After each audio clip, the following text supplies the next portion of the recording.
On a parlé des européennes, on va parler des municipales qui sont dans 8 mois. Le Front National tend la main à l'UMP pour des alliances locales. Peut-on imaginer des accords? Réponse de Christian Jacob ce matin chez Christophe Barbier, c'est non. C'est d'un ridicule total.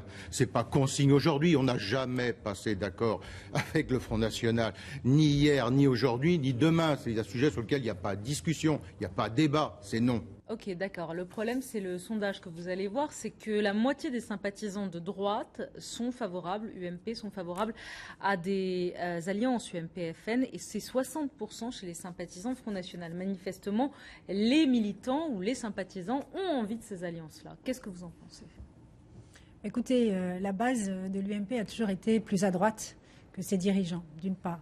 Deuxièmement, je tiens à clarifier les choses. La position de l'UMP a été très très claire sur les alliances avec le Front National et depuis toujours et depuis 30 ans, c'est aucune compromission avec le Front National. On n'a aucune proximité idéologique. On ne peut pas faire d'alliance avec un parti qui prône la haine de l'autre, le rejet, le repli, la frilosité. Et donc, il n'y aura pas d'alliance avec le Front National. Et si certains, au plan municipal, en effet, envisagent d'en faire, dans ces conditions, il sera sanctionné par l'UMP. Et je le souhaite à titre personnel. Il n'y en aura pas? Je pense il y a toujours un peu comme ça en dehors des dirigeants. Mais c'est vrai qu'il faut saluer une certaine constance, une certaine rectitude des dirigeants de l'UMP. Je sais que je ne suis pas toujours d'accord avec eux, mais c'est vrai que ça fait longtemps qu'ils pourraient se dire, après tout, il y a beaucoup de voix de ce côté-là, on va essayer d'agréger les deux, ça nous fera une majorité. Ils ont toujours refusé et c'est à leur honneur, je trouve. Cela dit, il y aura probablement des tentations à la base. Et c'est vrai que la base de l'UMP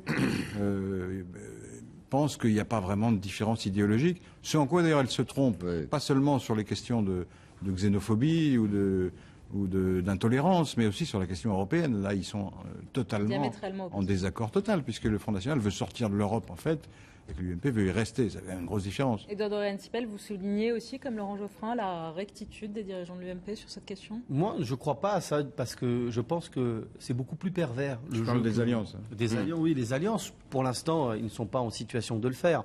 Mais ils sont en train de faire un jeu dangereux, c'est-à-dire que pour certains d'entre eux, il y a deux partis. C'est même pas moi qui le dis, c'est François Fillon lui-même. Si je puis me permettre, c'est M. Buisson. Non, il n'y a pas M. Buisson, c'est Nicolas Sarkozy qui a commencé. François Fillon l'a dit il n'y a pas longtemps qu'il y avait une ligne, une fracture irréconciliable ou irréductible entre lui et Nicolas Sarkozy au sujet de l'attitude à avoir au Front National. Et clairement, à l'intérieur de l'UMP, il y a deux droites. Une droite qui est prête à s'allier le moment venu avec le Front National. Comment ils font? En essayant de rendre fréquentable le Front National, en banalisant le Front National. Et il y a une complicité idéologique et une proximité idéologique d'une partie de cette droite avec les thèses du Front National. Ce jeu est très dangereux. Il faut qu'on en revienne à une digue fondamentale entre la droite républicaine et le Front National. Mais c'est pas moi qui. Mais est-ce que vous avez entendu François Baroin, Alain Juppé, Benoît Apparu, François Fillon? Je pense qu'aujourd'hui, il faut qu'ils tirent les conséquences de tout cela. Est-ce qu'ils ont encore quelque chose en commun et à ce moment-là, ils mettent la digue ou alors ils se séparent parce qu'on ne peut pas accepter que la droite dite traditionnelle aille vers le Front National? Vous êtes d'accord avec lui? Bon, c'est pas un problème de Seine-et-Marne entre Jacob et Édouard Devoise. Ce que je crois, c'est qu'il faut déjà distinguer Paris, Marseille, Lyon et les mettre un peu à part, parce que là, c'est 20 arrondissements, 8 ans. Prenons les villes moyennes, globalement, de plus de 30 000 habitants. Est-ce que le Front National, déjà, a de quoi mettre une liste et un tête de liste valable partout? Ensuite, je rejoins ce que disait Laurent Geoffrin, il y a les bases. Et ça, c'est pas nouveau. Nous, au RPR, en 84, il y avait beaucoup de gens qui disaient à Chirac qu'il faut faire une alliance avec le Front National. Chirac a toujours été d'une honnêteté intellectuelle, philosophique et politique claire. Juppé aussi. Tout bon aussi. Il y a eu des frémissements, pas seulement de la base, même des grands élus. Charles Pasqua disait nous partageons les mêmes idées, valeurs fondamentales que le Front National. Mais les années ont passé, arrive ce que vous dites maintenant, Nicolas Sarkozy, Buisson, moi je sais pas qui c'est. C'est pas lui qui décide, c'est pas lui qui donne les investitures. Ce qui va compter sur le terrain, notamment dans un département comme la Seine-et-Marne, qui est très composite, c'est toujours amusant de voir quelles sont les velléités des bases, quelles sont les décisions officielles s'il y a vraiment des alliances, et où est ce que Laurent Geoffrin a appelé la digue. La digue à propos des vraies valeurs républicaines. C'est ça. En ce moment, moi, je ne suis pas très inquiet, d'autant que de part et d'autre, c'est kiff-kiff bourricot. la gauche est tout à fait capable de s'allier avec les amis de Mélenchon sur des sujets qui sont stalino-maoïstes, Pol Potin. Oh ben attendez, franchement, vous devriez vous avoir plus peur de Mélenchon que de M. Philippot à Forbach. En conclusion, ce que je veux dire, il est ni stalinien ni maoïste, vu qu'il était trotskiste. Non, mais alors, un autre.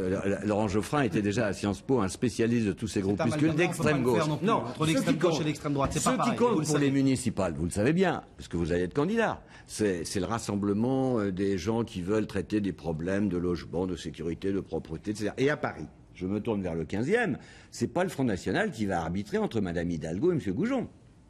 Merci. Encore un mot, mais en 10 secondes. Oui, ce qui est inquiétant, c'est la porosité entre le Front National électoral, transfert de vote. Nous le voyons en effet dans mon département en Seine-et-Marne depuis les cantonales de 2011.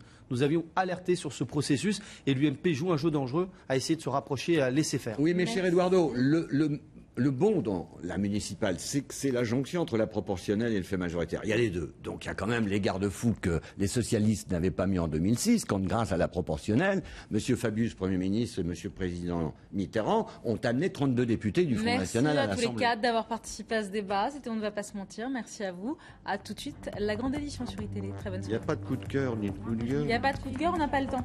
On a mangé le temps. Oh, moi c'était un tout petit coup de cœur. Il y a quelqu'un qui vient de mourir qui était Denise Alberti. Je ne sais pas si vous entendez.